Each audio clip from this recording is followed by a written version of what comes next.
En los entornos educativos sigue creciendo el uso de la inteligencia artificial. Sin embargo, estudios sugieren que el uso de herramientas como ChatGPT hace a los estudiantes menos críticos. Los tutores con inteligencia artificial están siempre disponibles para guiar y apoyar a los estudiantes. Estos tutores inteligentes se adaptan a las necesidades de cada alumno. Expertos en ese tema resaltan sus ventajas y advierten también sobre sus riesgos. La educación no es solo una transferencia de conocimientos, sino una experiencia inmersiva e interactiva que fomenta la creatividad y la curiosidad. Ver la educación en el futuro es posible gracias a la inteligencia artificial. En este tercer episodio de IA, Luego Existo, la cuarta temporada de Clase a la Casa, queremos entender la revolución educativa que se nos viene por delante, tanto a profesores como a estudiantes, con la llegada de la IA. Por ejemplo, ¿qué hace que un maestro sea irreemplazable? ¿Puede una inteligencia artificial construir una relación educativa real con un estudiante? ¿Y cómo formar a quienes van a formar en un futuro en un mundo donde cada vez más dependemos de la IA?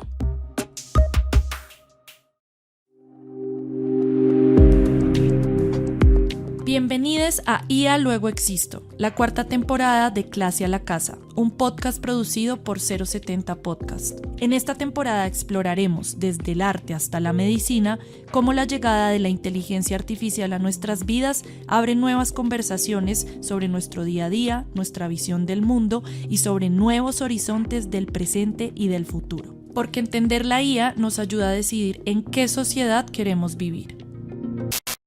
Hoy voy a estar yo, Natalia Guerrero, directora de 070, y el día de hoy voy a tener una conversación muy interesante sobre educación y sobre inteligencia artificial con dos invitadas muy especiales. Tenemos a Ginny Cárdenas, que es doctoranda en educación por la Universidad Pedagógica Nacional y docente de maestría en la Universidad de La Salle.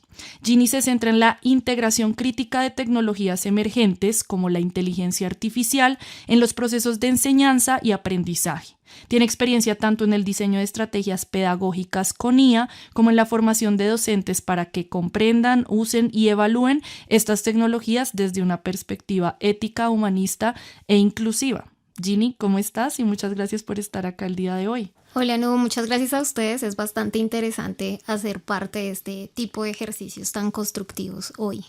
Y muy interesante hablar contigo el día de hoy. Y también tenemos a Isabel Tejada, quien es educadora e investigadora con un doctorado con doble titulación en Ciencias del Lenguaje de la Universidad París 8 y Comunicación Lingüística y Mediación Multilingüe de la Universidad Pompeu Fabra. Certificada en Prompt Engineering, Isabel lidera proyectos y talleres en los que enseña a docentes y estudiantes cómo utilizar la IA para potenciar el aprendizaje. Su investigación se enfoca en explorar cómo las tecnologías emergentes, especialmente la inteligencia artificial, pueden integrarse en contextos educativos de forma ética y centrada en el ser humano. Isabel, muchas gracias también por estar acá con nosotras. Muchas gracias a ustedes. Yo soy fan de 070, entonces estoy feliz de estar acá. Ay, qué bien. Me alegra mucho escuchar eso. Pues nada, yo quiero que arranquemos hablando sobre el entendimiento que aún tenemos en las aulas de la inteligencia artificial. O sea, aún yo pienso, y ustedes me corregirán ahorita, que se usa un montón la IA o se ve como una herramienta para redactar trabajos, procesar información, que hacer los ensayos, los ejercicios matemáticos, bueno, como todos estos usos que se normalizan tanto desde los estudiantes como para los profesores con la idea de identificar ese uso, ¿no? ¿Cómo le explicarían a alguien del común, que son las personas que nos van a estar escuchando este episodio, cuáles son los usos más comunes en este momento en el salón de clases, tanto en colegios como universidades, y cómo ha empezado a asumir unos roles que quizá antes recaían más en el profesor o unos roles como más tradicionalmente humanos, ¿sí? Ahí yo quisiera especificar, solo estamos hablando de enseñar contenidos, como de resolver problemas, redactar textos, o ya estamos en un nivel en donde se pueden reemplazar, no sé, dinámicas de una relación humana, por ejemplo. Creo que efectivamente allí es importante abordar que inició como creerlo solo una herramienta y ahora debemos considerarlo como un agente digital activo en los ecosistemas educativos, porque de cierta manera pues ha emergido desde diferentes perspectivas, negativas, positivas, con el miedo que han tenido tanto profesores como estudiantes y padres de familia de entender la inteligencia artificial en un contexto educativo. Pero hoy por hoy creo que puede llegar a ser potencialmente un codiseñador de experiencias de aprendizaje potencializadas donde el profesor claramente es el experto porque es quien conoce a su población, más allá de conocer solo el contenido disciplinar, porque esa fue como el primer choque con el que nos encontramos. Recién apareció inicialmente pues ChatGPT y luego, digamos, emergieron todas estas herramientas.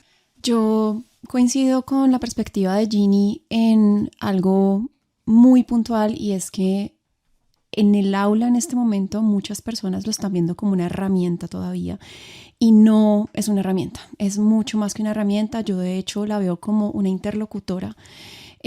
Para mí el nivel de agente todavía no estamos allí. Siento que un agente es un sistema, en este momento contemplando la inteligencia artificial, es un sistema que toma decisiones autónomamente, y todavía no estamos allí en muchos contextos, pero sí estamos llegando allí. Estábamos haciendo pasos agigantados para llegar allí.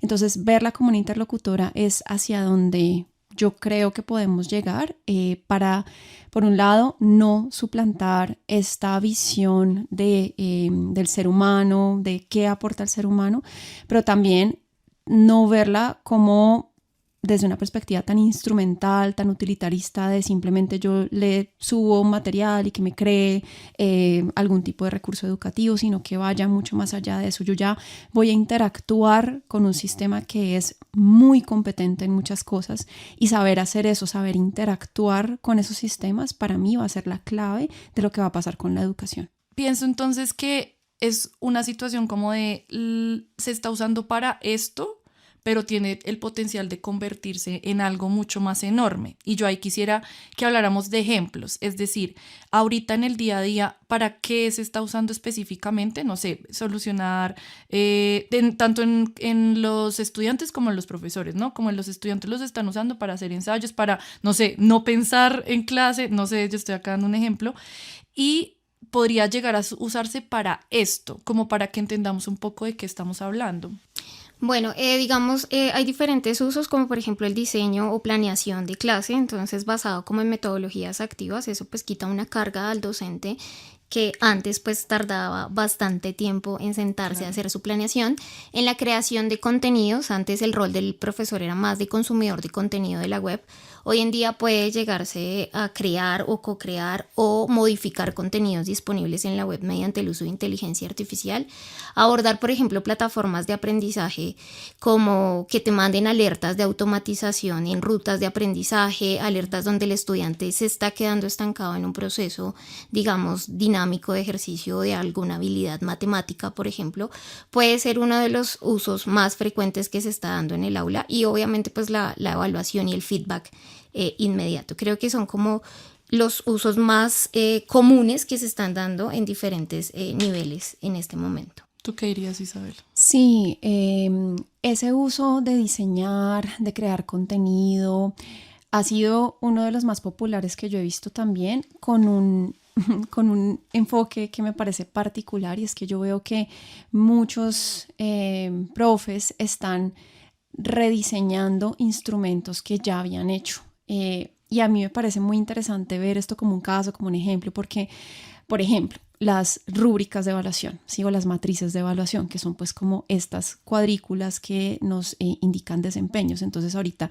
se están adaptando estas rúbricas con la IA, con la esperanza de que esto optimice no solamente el proceso de evaluación, sea formativa, sea sumativa, es decir, la evaluación que es cualitativa o la evaluación que es cuantitativa, sino también con la esperanza de que eventualmente se use el mismo sistema de inteligencia artificial para evaluar.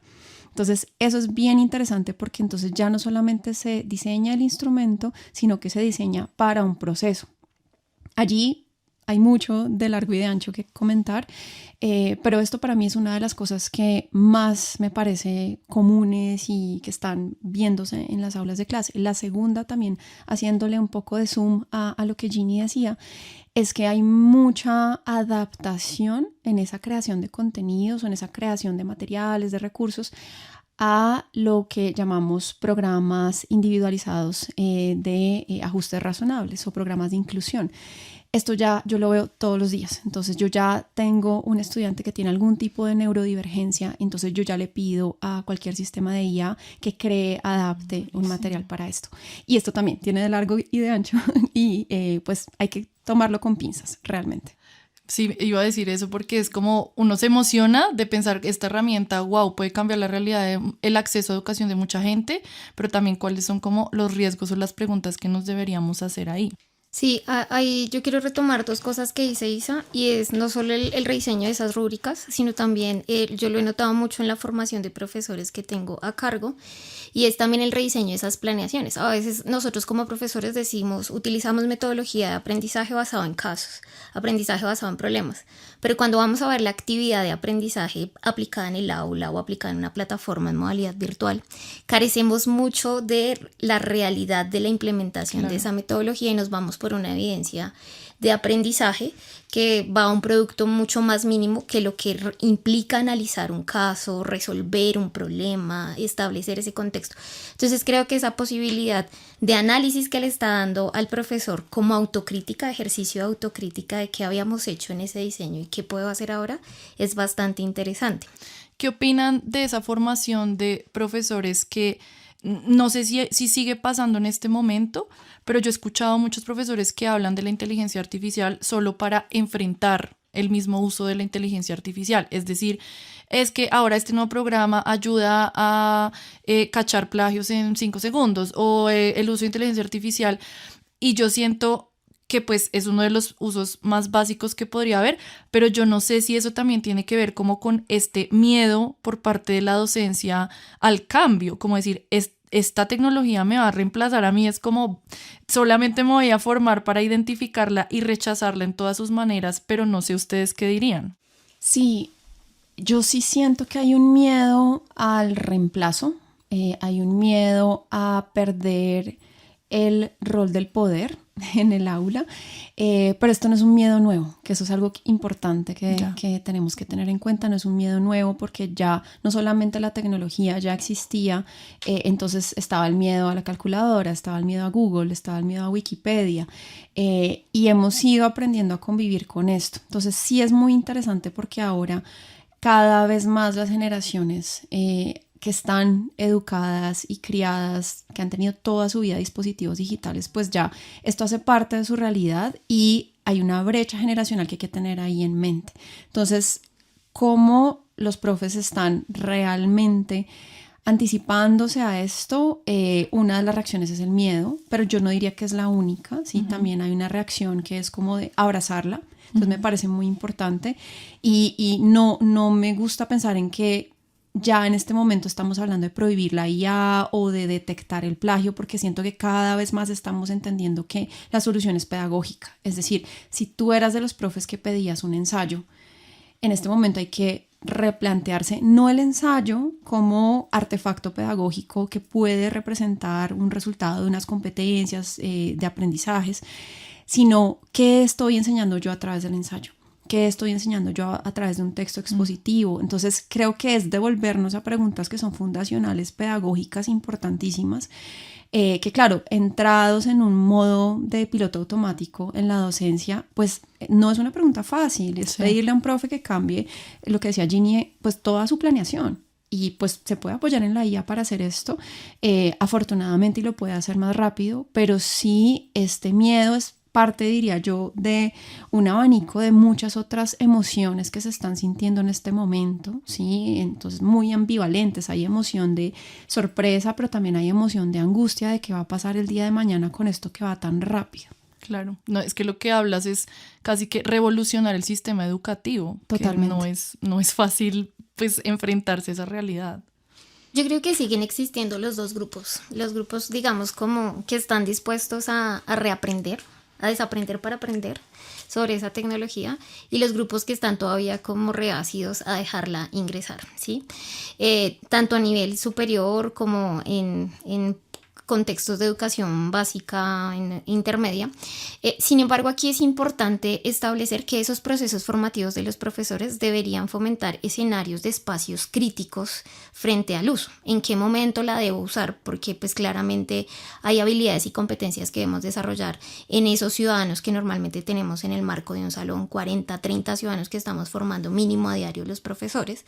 Entonces, ¿en qué momento sí requiero ingresarla al aula, al contexto, bajo qué premisas y bajo qué impacto estoy buscando?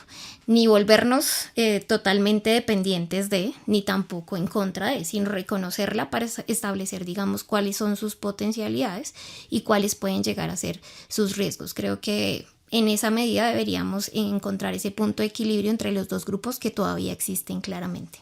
Hay algo que tú mencionabas, Isabel, que es como, esto no es nuevo, o sea, ya lo vimos con Google, con Wikipedia, pero siento que acá hay una diferencia sustancial, y es que la IA sí es capaz de emular conexiones que otras tecnologías pues todavía no llegaban a ese punto, sí, como a uno sentir que uno le habla a ChatGPT y personalizarlo de manera que sea como casi que, no sé, si quiero que sea mi novio, puede ser mi novio si yo entreno a la inteligencia para que me hable así, y siento que eso es como la posibilidad de reemplazar algunas dinámicas que eran propias de esa relación entre el docente y el estudiante. Y ahí me gustaría preguntarte, pues, como decíamos ahorita en una conversación sobre IA que tuvimos antes de esto, no todo lo que se puede hacer se debería hacer con la inteligencia artificial. Y yo ahí te pregunto, ¿qué aspectos de esa relación educativa estaría bueno que la IA nos echara una mano, pero cuáles no definitivamente? Y si hay un riesgo de que confundamos como esa noción de personalización que hay de la IA con una conexión real, porque siento que eso puede empezar, eso ya está pasando en otros usos diarios que la gente tiene con la IA, y en la educación pues no va a ser diferente. Sí. Wow, esta pregunta tiene muchísimas cosas que decir. La primera es que aquí me siento desde un planteamiento muy interesante para nosotros en educación, que es la interacción social de Vygotsky, ¿sí? Vygotsky nos dice lo importante que es para aprender interactuar con el otro, claro. ¿sí? Entonces acá tenemos un otro, porque pues realmente la IA se convierte en un tercero, en esa relación maestro-estudiante se convierte en un tercero, pero ese tercero nosotros le decimos cómo debe comportarse con ese entrenamiento, con esa asignación de roles. Entonces le decimos, vas a ser un tutor, vas a ser un mentor, vas a ser un coach, vas a ser un par.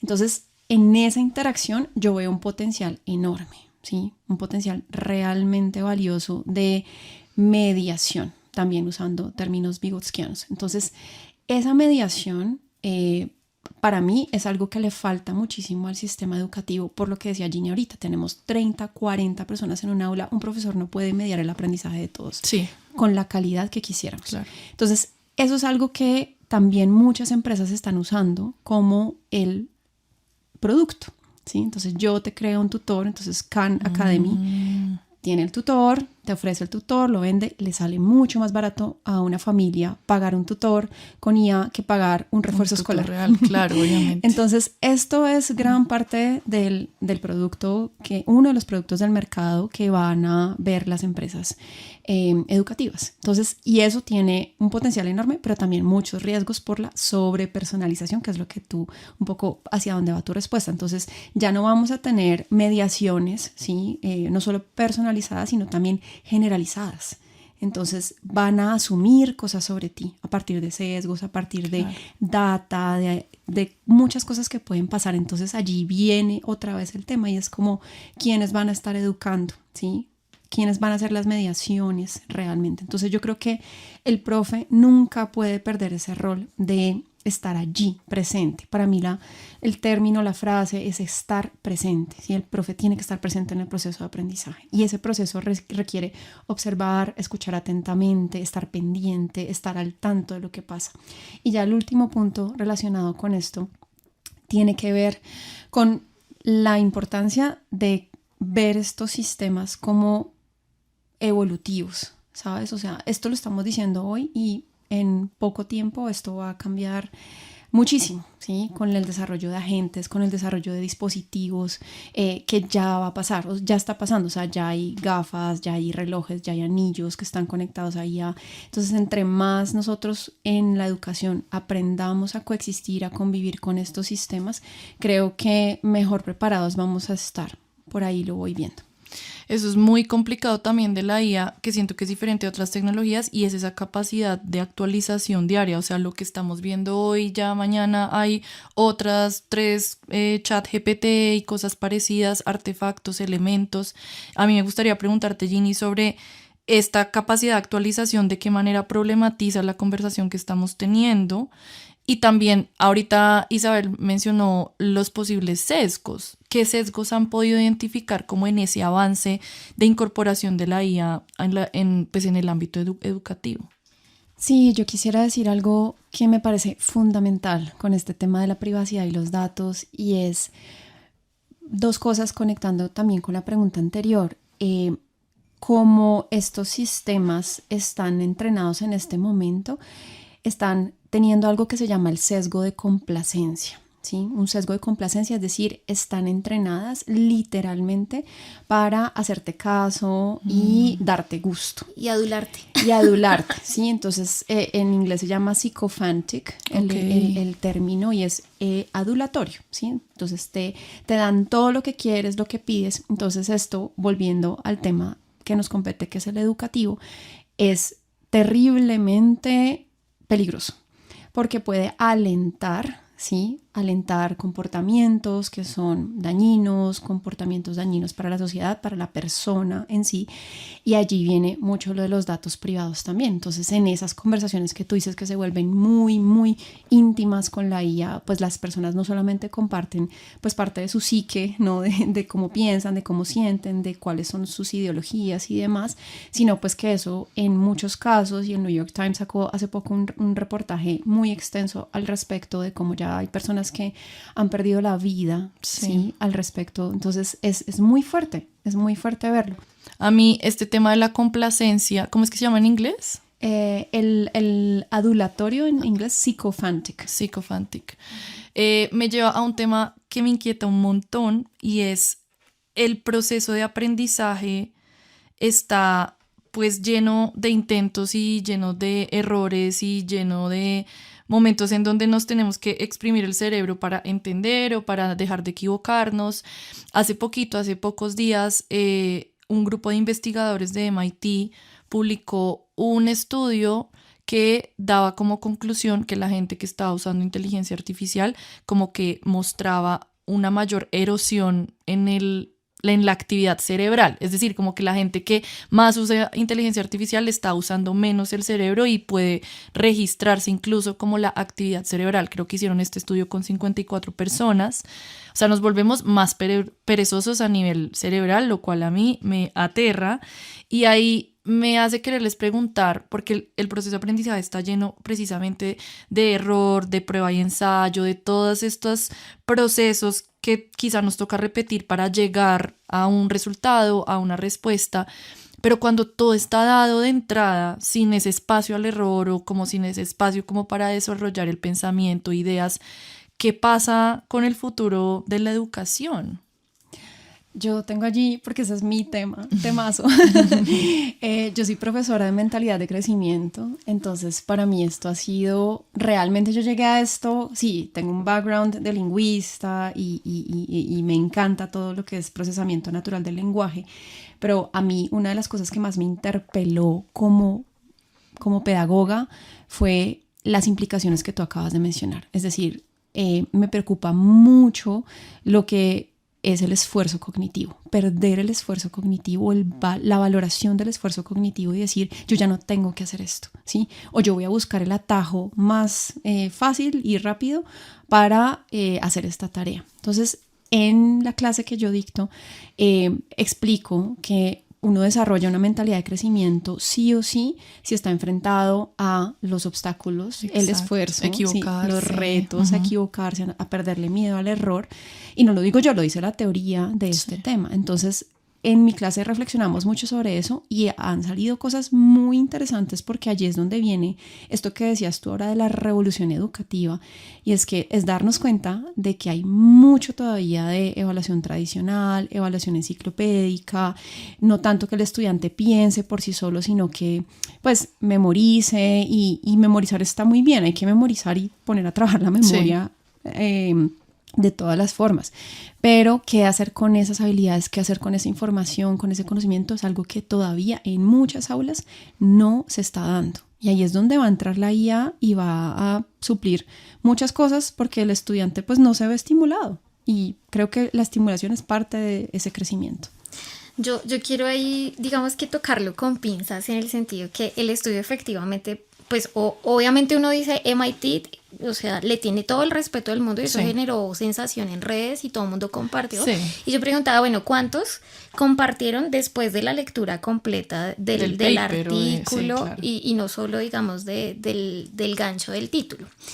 Y allí recuerdo que era solo basado en una habilidad del ser humano, no recuerdo si era escritura o lectura, pero era en una sola habilidad. Creo que era escritura, hacer ensayos. Y también hay mucho que tener en cuenta, y es que la herramienta como tal no es mala ni buena, sino depende del uso que uno le dé, ¿cierto? Porque a mí me ha servido un montón, y a mis estudiantes les ha servido un montón cuando la utilizamos como mediación para detonar las ideas que nosotros inicialmente le colocamos.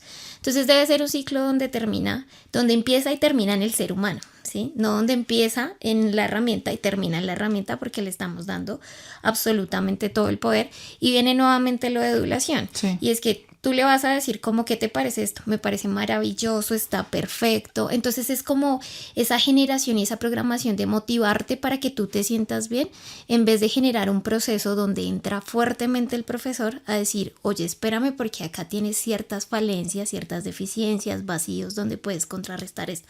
Entonces, si bien es un artículo que genera alerta, porque sí nos estamos volviendo perezosos en muchos sentidos, y no solo con la inteligencia artificial, el mismo contenido de TikTok nos hace scrollear rápidamente, en 30 segundos ese contenido. Spam. Entonces, de atención. Estamos perdiendo la posibilidad de la lectura de un libro completo, porque ya todo lo tenemos resumido. Entonces, creo que no es la herramienta, sino es quién y cómo la opera. Esa es una de las grandes conclusiones que hemos venido entendiendo episodio a episodio de diferentes maneras, y es que la IA no es ni buena ni mala, sino que depende totalmente del uso que se le dé. Vamos a cerrar este primer bloque sobre esta maravillosa conversación de educación e inteligencia artificial, y ya regresamos. Buenas. Si llegaron hasta este punto, les recomendamos escuchar la segunda temporada de nuestra serie de entrevistas En el Vagón de 070, donde conversamos con personajes como el escritor Giuseppe Caputo, el periodista performático Cristian Alarcón o el músico bogotano Gato de Monte. Y esté pendiente también del siguiente episodio, en el que hablamos con el glaciólogo Jorge Luis Ceballos sobre los glaciares ecuatoriales y la pronta extinción del Nevado Santa Isabel en Colombia. No se lo pierda. Bueno, regresamos a este segundo bloque para empezar a hablar de un tema que yo creo que ya hemos tocado por los lados, pero es como sobre cómo vamos entonces a formar con esta revolución educativa que hemos hablado, cuál es la clave de formar a quienes van a formar a los futuros estudiantes. Quiero preguntarles a ambas, ¿qué significa hoy eso? ¿Qué significa hoy formar a quienes van a formar a los futuros maestros? ¿Qué se debe tener en cuenta? Como esto que hablábamos de, es que ya la inteligencia artificial hace parte de la vida y desde ahí formar a estos futuros maestros, pero ¿qué más se debería tener en cuenta para esta formación? Yo parto porque soy de la educadora de educadores, es decir, soy de la pedagógica, y esto yo creo que fue un reto bastante importante para una institución como tan comprometida con esa formación.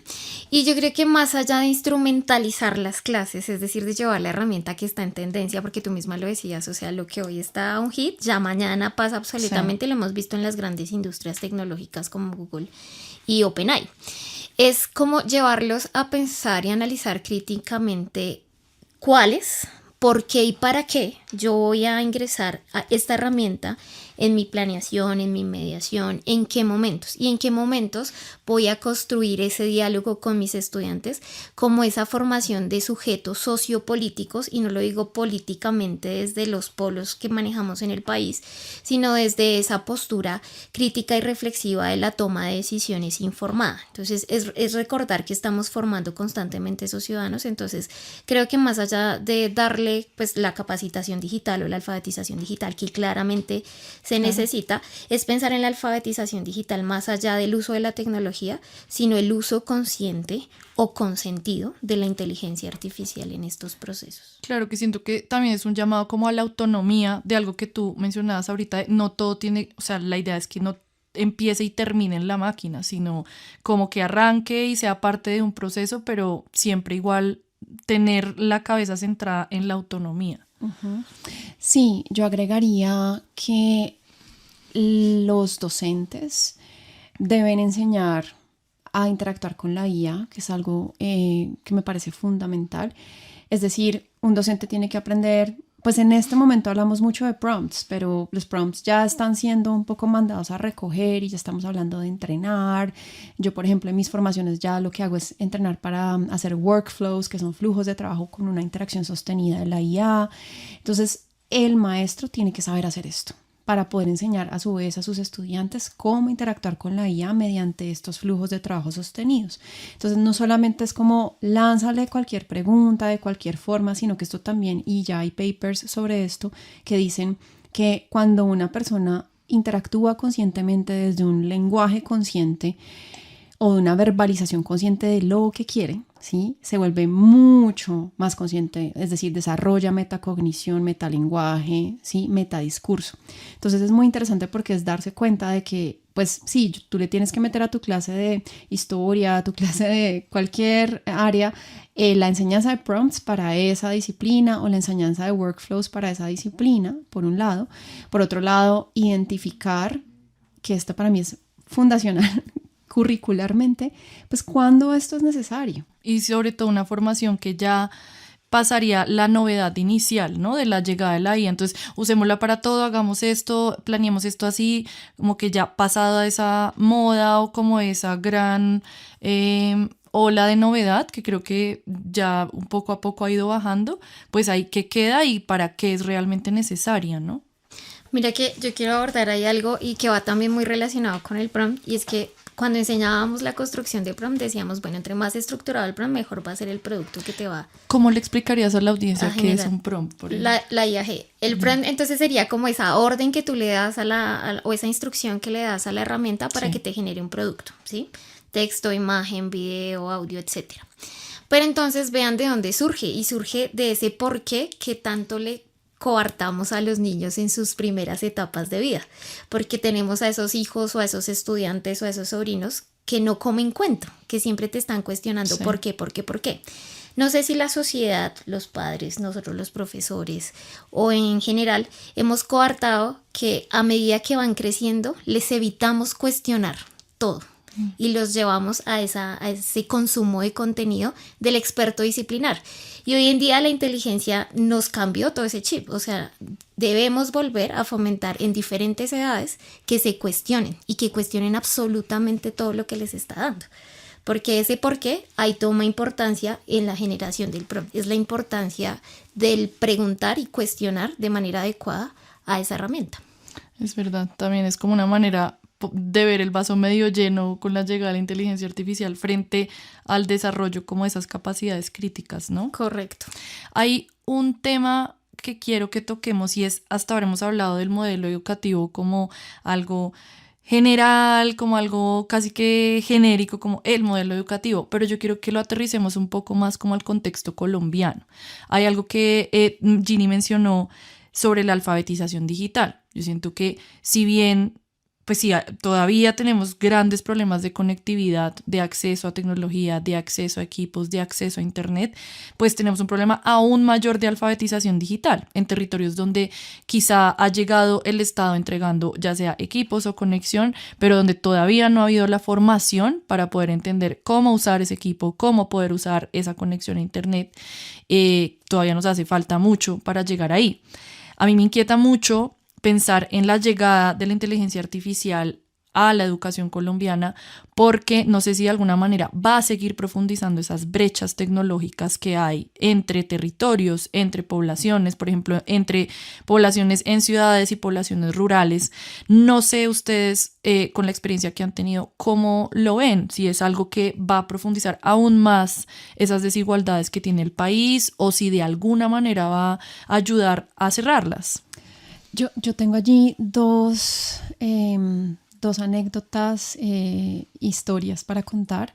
La primera es, estoy en un proyecto actualmente con educación pública en el que justamente se trata de la integración de la IA en un área disciplinar y no hay infraestructura, no hay la infraestructura ideal e idónea para que esto suceda. Entonces, pensémonos esto, para poder acceder, pues hay que tener dispositivos, hay que tener, lo que tú decías, internet.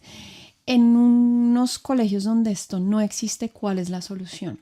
Y esto puede que pase también en otras zonas del país. Entonces, una de las cosas que hemos encontrado, una de las posibilidades que hemos encontrado es que si bien la dotación del colegio no es suficiente, hay centros de recursos o hay bibliotecas. Entonces, para mí ha sido una gran noticia, hablando de ver el vaso medio lleno, ha sido una gran noticia encontrar una luz de esperanza en el sistema educativo, que es las bibliotecas van a convertirse ahora, vamos a ver si por fin, en lugares indispensables, ¿sí? Porque va a ser muy difícil. Tenemos programas maravillosos como Computadores para Educar, como los centros de interés, que son programas de MINTIC, sí, que le están llegando a zonas donde no hay infraestructura digital, pero las bibliotecas van a ser centros donde va a convivir todo el saber, siento yo, de todas las áreas. A mí me parece esto fascinante y yo me lo imagino de una forma muy utópica, pero siento que esto es bien interesante. Yo creo que sí las va a ampliar y las está ampliando, en el sentido que no solo es lo urbano y lo rural, sino en las grandes ciudades también se está viendo como una diversificación, una estratificación en quienes saben, quienes la usan y quienes quieren aprender, ¿sí? Claro.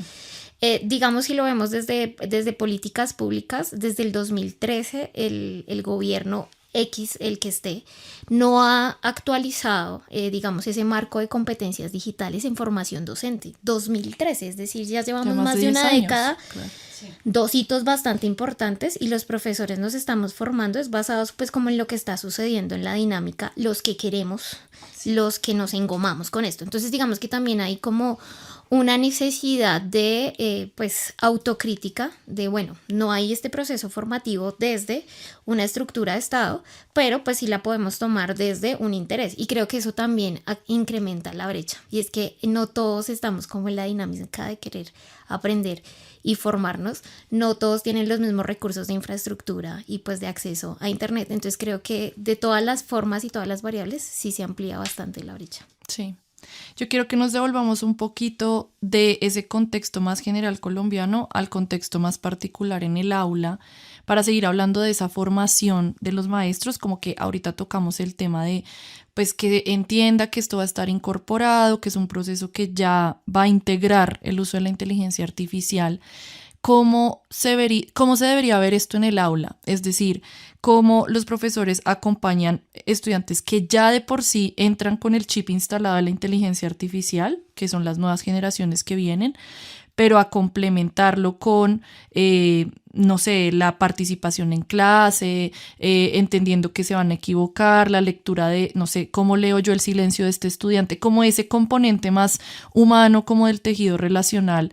¿Cómo debería verse eso en el ideal de un profesor que entendió cómo incorporar, no solo cómo incorporar la inteligencia artificial, sino que sus estudiantes también ya la han incorporado a sus procesos de aprendizaje?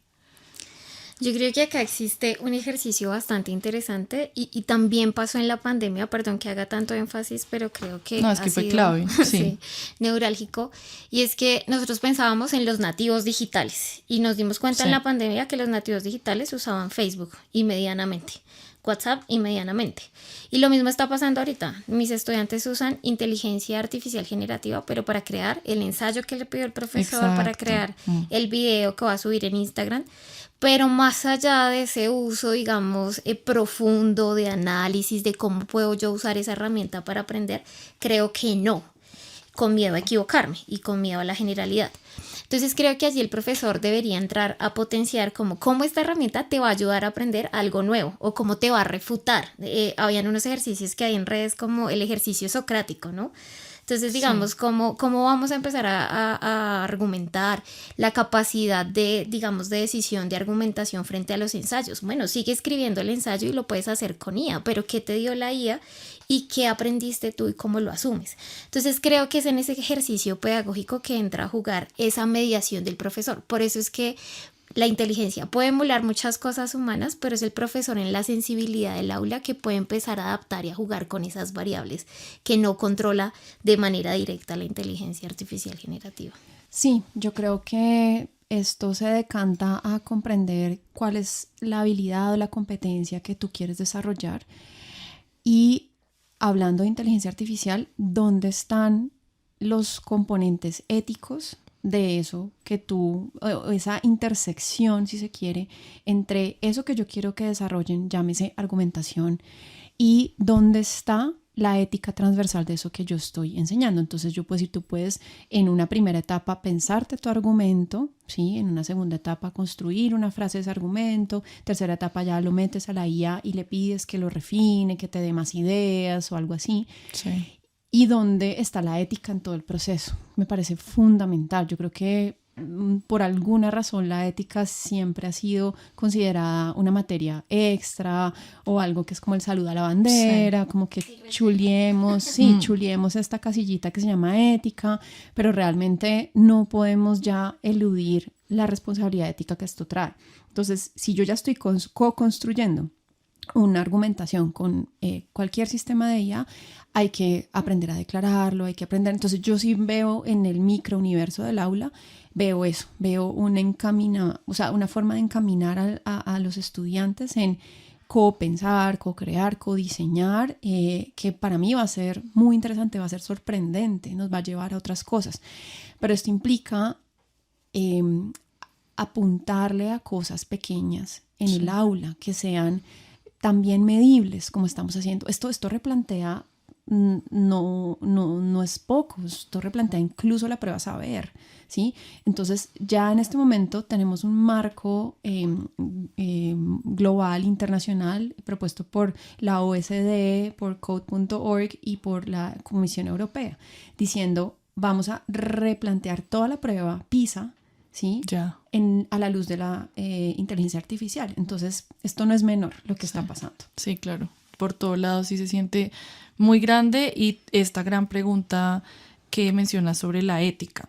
Escuchando esto último que dicen ambas, pienso que un gran diferencial que aún persiste, por decirlo así, frente a la IA es ese acompañamiento, esa guía del profesor en el salón de clases.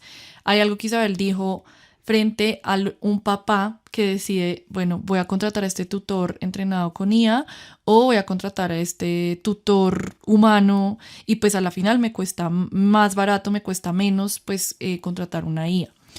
Eso a mí me preocupa un montón, porque a un papá pues de pronto le interesa sobre todo es acortar gastos, y ahí quiero hacer una pregunta final, y es: ese acompañamiento del profesor es claramente un diferencial que puede, entre comillas, vendérsele al mercado de la educación, es que la IA te sale más barato, pero yo hago ese acompañamiento humano. Pero ¿qué otro diferencial al día de hoy podríamos hablar en un caso en el que se enfrente el servicio de un profesor humano al servicio de un tutor de IA? Porque siento que a la final igual la educación es un mercado, ¿no? ¿Cómo entra a competir un profesor con una máquina entrenada? No sé qué piensan ustedes ahí. Yo creo que el acercamiento humano tiene ambivalencias, ¿sí? Porque siento que esa emocionalidad puede ser el gran diferencial, pero esa emocionalidad puede ser usada para alentar al estudiante y llevarlo a su florecimiento, pero puede también ser usada para frustrar su camino. Entonces, el sesgo de complacencia de la IA pues está entrenada justamente para no frustrar el camino de nadie, pues leyéndolo muy desde la superficie. Entonces siento allí que eso es una desventaja para el ser humano, porque claro, vamos a preferir el tutor de IA que siempre va a alentarlo, hablando de mentalidad de crecimiento, con mentalidad de crecimiento, porque está entrenadísima para eso, en decirle, sí, tú puedes, vas a lograrlo, solo intenta por aquí, intenta por allá. Mientras que con el tutor pues puede haber una emocionalidad inesperada, ¿sí? Que también es la que valoramos. Claro. ¿No? Entonces es una de las cosas que yo veo allí. Y otra cosa que veo es que el gran carácter impredecible del ser humano a mí me parece algo valiosísimo para la educación. Si no, realmente yo no me dedicaría a esto. Si esto no cambiara todos los días, si no fuera tan estimulante estar en un entorno educativo. Entonces yo creo que también valorar eso nos va a permitir pues replantearnos muchas cosas, porque pues la tecnología puede ser muy predecible. Sí, pues Ginny, Isabel, muchísimas gracias por esta conversación que creo que nos dio muchísimas luces para entender esa revolución educativa que se viene con la IA. No sé si hay alguna conclusión que quieran sumar a todo lo que ya hemos hablado. Yo sí quisiera decir algo que me parece práctico e importante y viene de algo que yo escuché hace poco en la radio, y es la tendencia de las personas a usarla como si fuera Google, ¿sí? Entonces, un mensaje que quiero dejar acá, que la misma empresa de ChatGPT, OpenAI, dice que no hagamos es usar ChatGPT como Google. No hay por qué preguntarle a Google, no hay por qué preguntarle a ChatGPT cosas que le podemos preguntar a Google. De hecho, Sam Altman, el CEO, dijo, usen Google para lo que es de Google y usen ChatGPT para lo que es de ChatGPT. Eso me parece fundamental dejarlo como mensaje, porque lo veo todos los días y lo estoy viendo en la educación, lo estoy viendo en estudiantes, lo estoy viendo en docentes. Sí.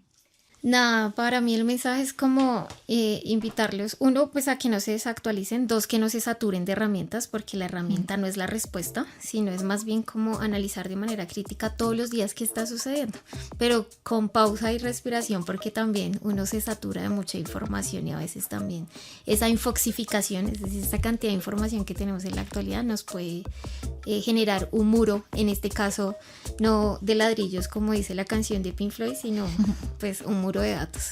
Completamente de acuerdo. Pues muchísimas gracias nuevamente y nos vemos en el 4º episodio de IA Luego Existo.